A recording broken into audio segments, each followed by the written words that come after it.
Gertruida Lewe, geskryf deur Zelda Mans, voorgelees deur Karen Loots.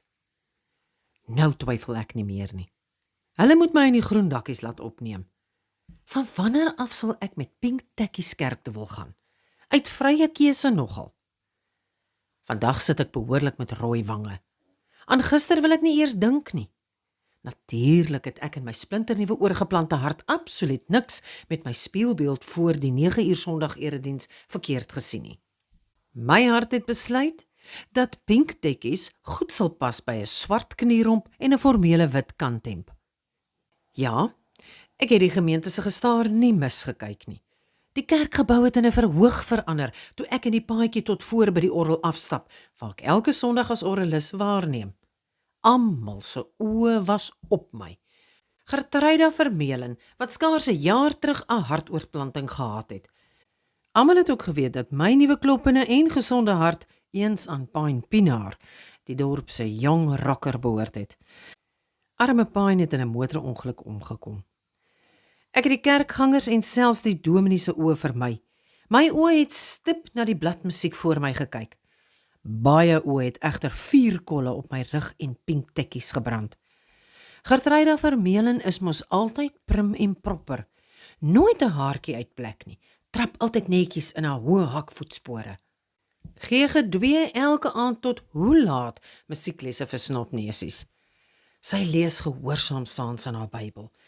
Sy eet haar oats en drink klokslag om 7 uur soggens haar hartmedikasie.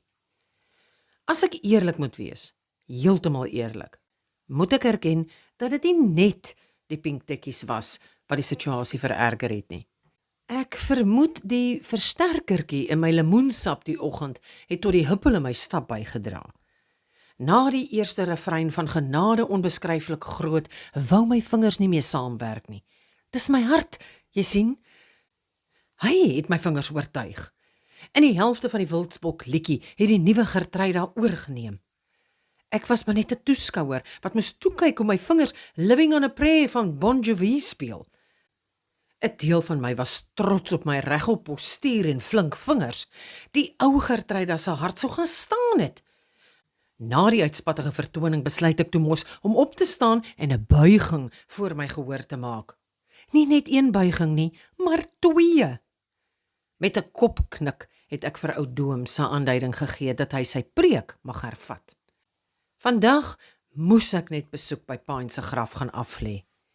Ek het baie gehad om te vertel. Ja, en ek het 'n bottel ietsie saamgevat. Snaaks dat ek so tuis by sy graf voel.